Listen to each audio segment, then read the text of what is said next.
Ayo what's up Re, Assalamualaikum warahmatullahi wabarakatuh. Hai Re, jumpa lagi ada saya di sini Wak Lonjong, salam lonjong. Hiya. Apa kabar kawan-kawan? Semoga semua dalam kondisi yang sehat Re ya. Amin ya robbal alamin. Oke geng, tanpa buang masa, sesuai dengan tajuk di video kita kali ini, karena memang ada yang request dari DM Instagram, tapi beliau ini nggak mau disebut namanya geng ya. Dan ini lagi-lagi video dari Ria Oktorina guys. Masya Allah, ini sampai-sampai Gubernur Aceh menangis guys ya. Dan Ustadz Azhar Idrus bagi nasihat ini guys.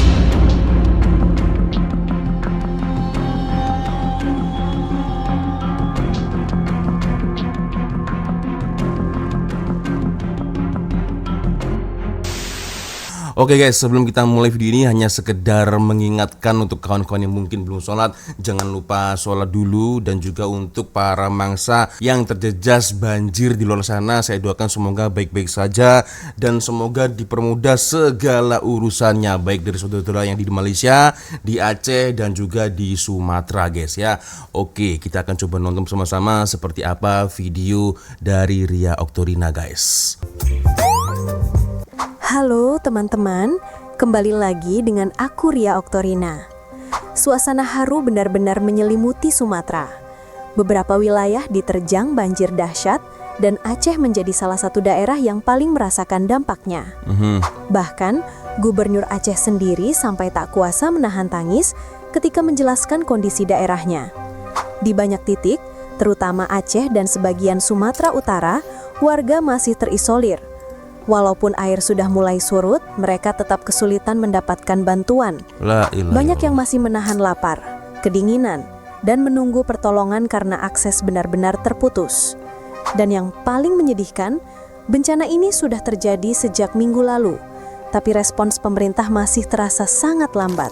Aku sedih banget dari tadi nangisin teman-teman yang ada di Sumatera, terutama di Aceh dan Sumatera Utara yang masih terisolir karena meskipun banjirnya udah surut tapi mereka masih kesulitan mendapatkan bantuan. Mereka masih harus menahan lapar dan kedinginan, apalagi di Aceh itu ada wilayah yang benar-benar keputus aksesnya. Dan yang bikin sedih sebenarnya ini bencananya udah dari minggu lalu, tapi respons pemerintah sangat-sangat lambat. Bahkan yang gerak cepat duluan itu dari negara tetangga, dari Malaysia, ada ngasih bantuan 1 juta ringgit obat-obatan untuk teman-teman di Aceh.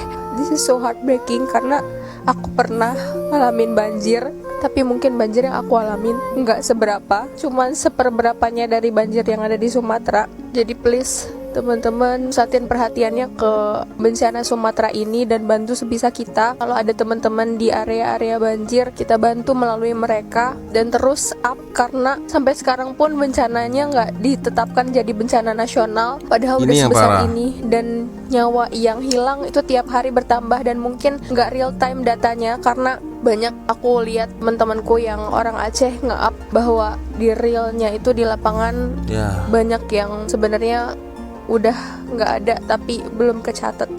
Jadi Aceh sekarang ini tsunami kedua Pak.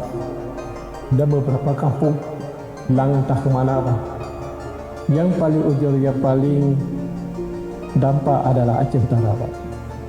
Sampai sekarang masyarakat masih dibumbung, masih binasa, bahkan masih terkurung di rumah, termasuk Bupati Pak. Bupati tidak boleh akses kemana-mana, nah di rumah. Sedangkan jaringan terputus semua. Dan beberapa kampung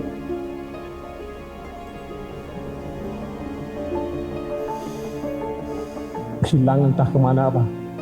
Hilang kampung. Yaitu Sawang dan Jambuai, juga Biren, Sangan.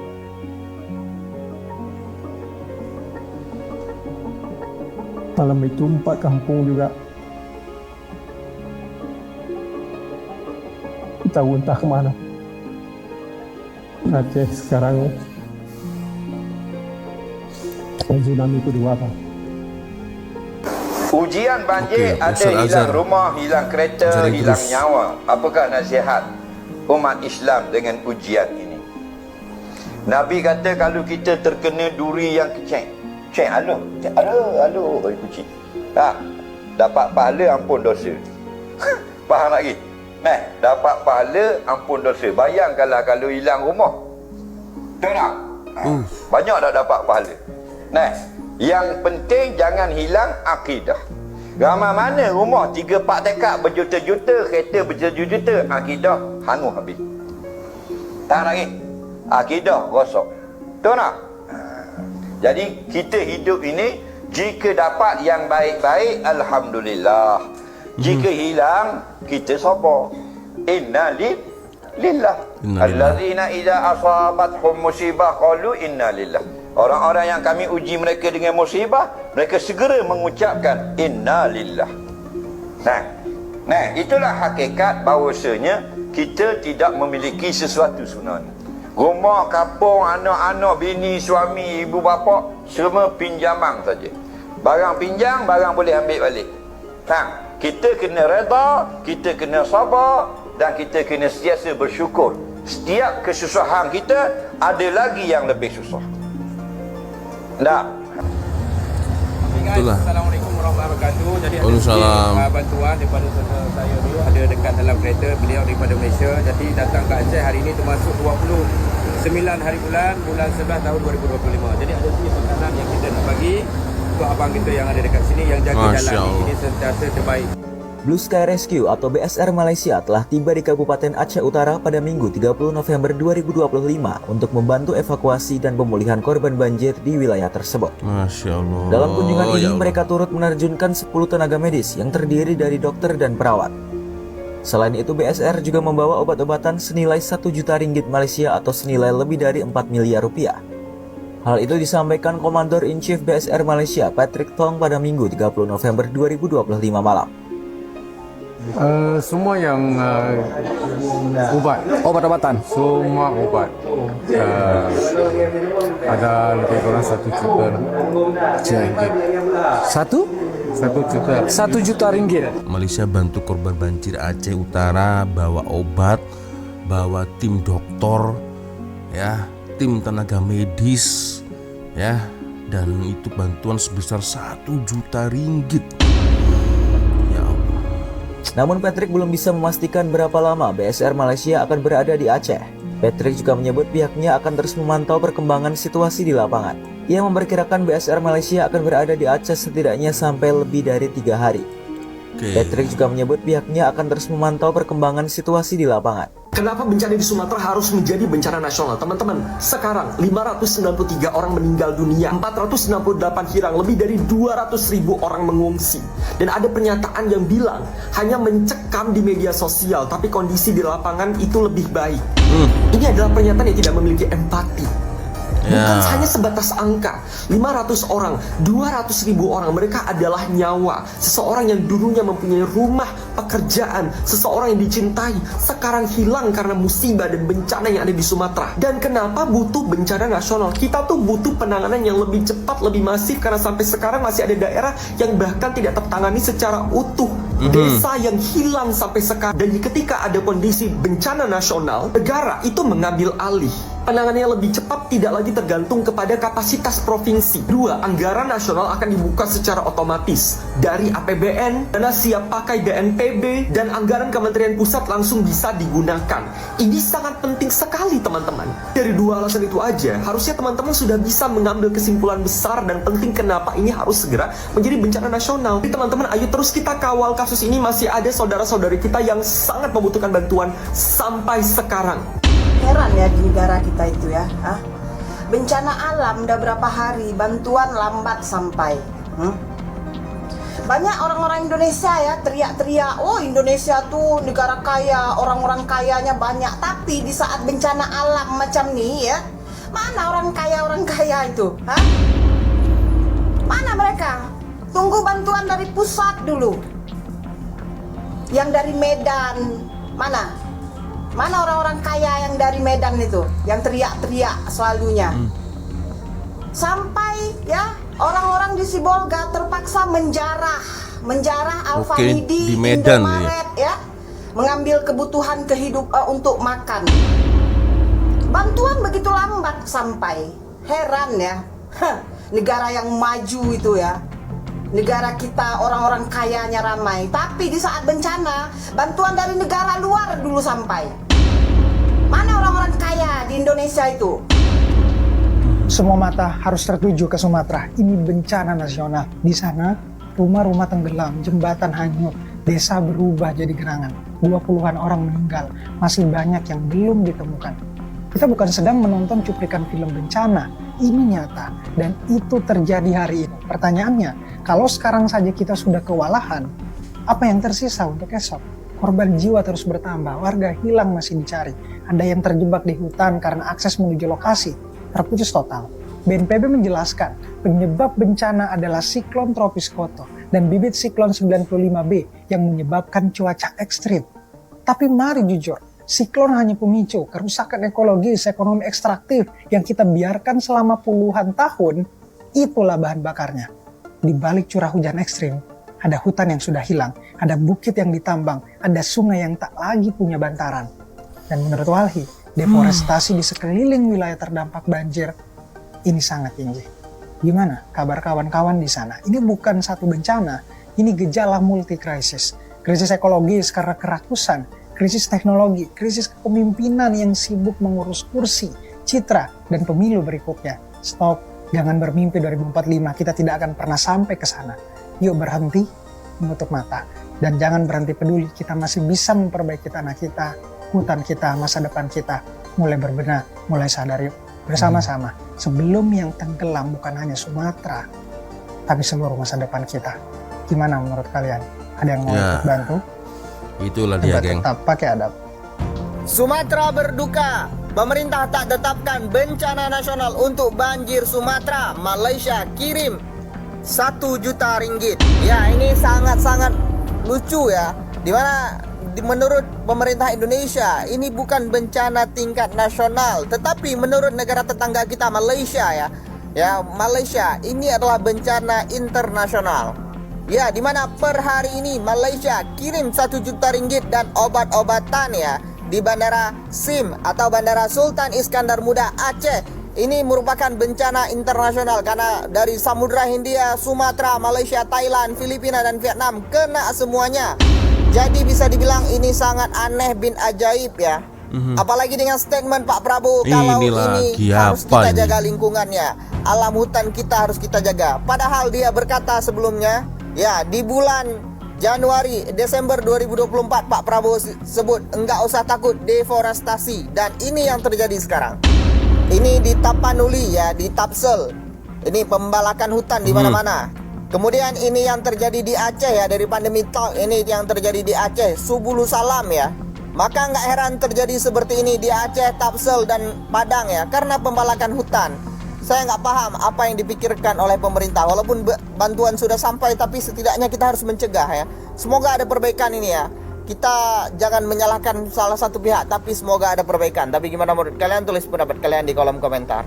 Negara Aisar Khalid Malaysia memberikan bantuan obat-obatan senilai 1 juta ringgit untuk korban bencana alam di Aceh. 1 juta ringgit obat-obatan yang dikirim warga Malaysia untuk warga negara Indonesia. Nah, berbicara tentang Aisar Khalid guys, ini juga sebenarnya dari kemarin itu ada beberapa soalan dari netizen. Selalunya kalau ada bencana alam, Aisar Khalid selalu bantu guys, selalu bantu. Tapi entah kenapa ketika ada bencana alam seperti ini itu, baik di Sumatera dan Aceh, dia sama sekali tak nampak guys. Itu ada satu soalan ya dari para netizen juga ya, baik itu di Indonesia dan juga Malaysia. Ini tertanya-tanya, ini kemana Aisar Khalid? Biasanya kan selalu membantu ya kan, di mana-mana itu selalu bantu gitu guys. Tapi ini kemana ya kan? Dan ada berbagai asumsi ya, bahwasanya dia sudah seri, maybe sudah kapok, sudah seri karena takut diusir lagi. Ya kan? Karena persidangan saya lagi ya, terakhir kali Aisar Khalid memberikan bantuan ya di Bali, sempat terjadi kecoh, viral juga geng, diusir ya. Jadi seolah-olah itu seri takut ya itu. Tapi tak pastilah kebenarannya seperti apa guys ya. Itulah. Oke, kita lanjut lagi guys. Lokasi yang tidak bisa diakses sama sekali membuat proses penyaluran bantuan semakin terhambat. Sementara itu, jumlah korban jiwa terus bertambah setiap hari. Dan kemungkinan besar datanya belum sepenuhnya tercatat karena banyak kejadian yang tidak terlaporkan. Teman-teman yang tinggal di Aceh juga banyak membagikan kondisi nyata yang jauh lebih mengkhawatirkan dibandingkan yang muncul di media nasional. Ironisnya, bantuan paling cepat justru datang dari negara tetangga, Malaysia. Melihat situasi ini sungguh membuat hati perih. Ini bukan tentang membandingkan, tapi lebih kepada bagaimana kita bisa fokus memberikan perhatian untuk saudara-saudara di Sumatera yang sedang berjuang bertahan dalam kondisi yang sangat berat. Kita juga bisa ikut membantu, sekecil apapun itu. Kalau ada teman atau kerabat yang berada di daerah banjir, kita bisa titipkan bantuan melalui mereka agar lebih cepat sampai ke warga yang benar-benar membutuhkan. Setidaknya ada usaha nyapa yang bisa kita lakukan, sambil terus berharap agar penanganan dari pemerintah bisa lebih sigap dan menyeluruh. Melihat apa yang terjadi di Sumatera hari ini harusnya menjadi pengingat bahwa bencana seperti ini butuh perhatian besar dan penanganan cepat. Ini bukan soal saling menyalahkan, tapi bagaimana kita bisa bergerak bersama agar tidak ada lagi warga yang harus menahan lapar atau kedinginan karena terlambat menerima bantuan. Semoga Aceh, Sumatera Utara, dan seluruh wilayah yang terdampak segera pulih, dan kita semua bisa mengambil pelajaran penting untuk membangun sistem yang lebih siap menghadapi bencana di masa depan. Itulah geng. Jadi kalau saya boleh berbicara itu, ini sesuatu hal yang cukup memalukan guys ya, dimana bantuan dari Malaysia ini malah lebih cepat sampai daripada bantuan yang diberikan kepada pemerintah pusat ya itu. Nah ini juga ada satu komentar ya, kalian hina kutuk kami maledes lah apalah, kami tak heran langsung tak ambil pot pun langsung tak ambil hati karena kami tahu sikap warga Indo seperti apa. Kalian sejak ada media sosial sekitar 10 tahun ini baru kenal kami di Malaysia. Tapi kami sejak tahun 80-an sudah kenal dengan sikap orang Indo. Karena sejak dari dulu di sekeliling kami itu ada orang Indo kerja dengan kami. Saya sendiri punya pekerja Indo 6 orang. Kami buruh binaan ya, kerja buruh binaan. Saya kerja pemborong binaan, punya lisensi kontraktor G1 kelas F ya. Itu jadi ya Allah. Kalau itulah guys ya. Nah, ini ada lagi nih. 1 juta ringgit mana cukup buat tabung bantuan untuk Aceh Sumatera. Banyak rakyat Malaysia tak dapat nak membantu karena tak tahu bagaimana nak menyalurkan bantuan. Jika ada siapa tahu tolong uplink tabung bantuan, perlu diwor-workan, mohon ya tuh kan. Jadi menurut warga Malaysia sampai-sampai 1 juta ringgit itu masih kurang ya, karena tak cukup untuk membantu Aceh, Sumatera Utara itu nggak cukup ya. Jadi masih ada bantuan-bantuan yang perlu di-up-kan karena rakyat Malaysia ini nggak tahu kemana link atau mungkin rekening ya, tabung yang mereka transfer ini di mana, mereka nggak tahu guys, sampai segitunya loh ya.